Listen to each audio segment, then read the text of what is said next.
institutions républicaines, économiquement en faillite et socialement déchirées. Bref, un pays dont l'incertitude de lendemain menaçait la stabilité de toute la région. Le 24 janvier 2019, j'avais en effet légué un bien meilleur héritage à mon successeur, à savoir un pays réunifié, largement pacifié et dont les limites territoriales correspondaient exactement à celles qu'elles étaient au 30 juin 1960. Une nation reconstituée, réconciliée et fière de sa diversité. Un État doté d'une constitution progressiste et des institutions fonctionnant harmonieusement. Une économie dynamique et résiliente et débarrassée du fardeau de la dette hérité de régimes antérieurs, du fait de multiples réformes structurelles engagées.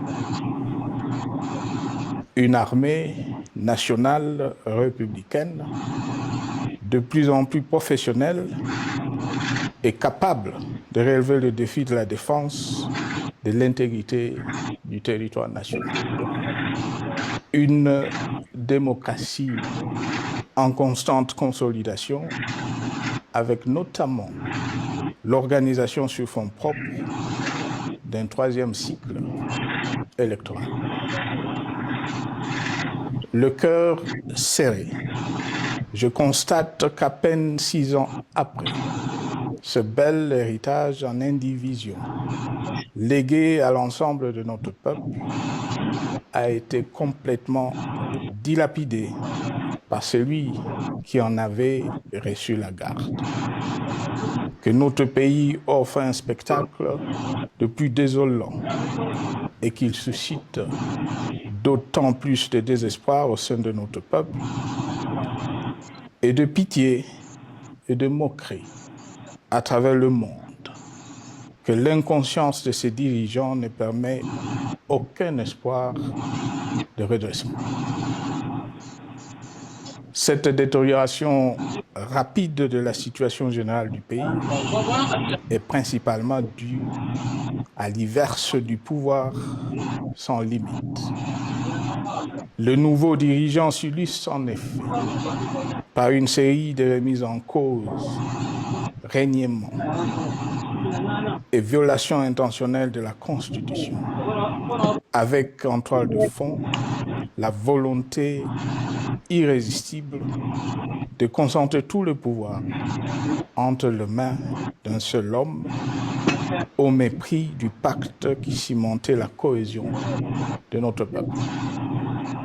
Le premier acte de remise en question de ce pacte républicain, véritable socle de stabilité, de cohésion nationale, a consisté à violer délibérément la Constitution et les lois pertinentes.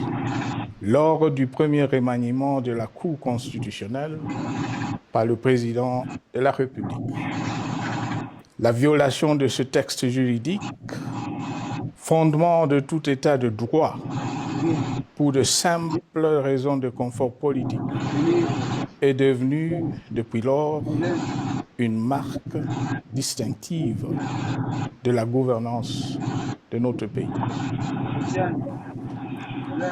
Dans le même esprit, en décembre 2020, il fut organisé un coup d'État institutionnel à la suite du renversement en pleine mandature d'une majorité parlementaire, pourtant dévolue par le peuple souverain, ainsi que le gouvernement qui en était issu.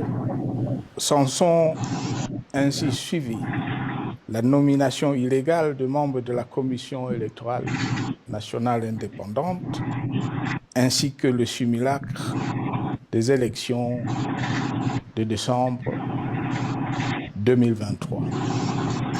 organisée en violation du cadre juridique et de normes internationales pertinentes, qui, par une ampleur sans précédent de la fraude, ont amplifié l'illégitimité des institutions et de leurs animateurs.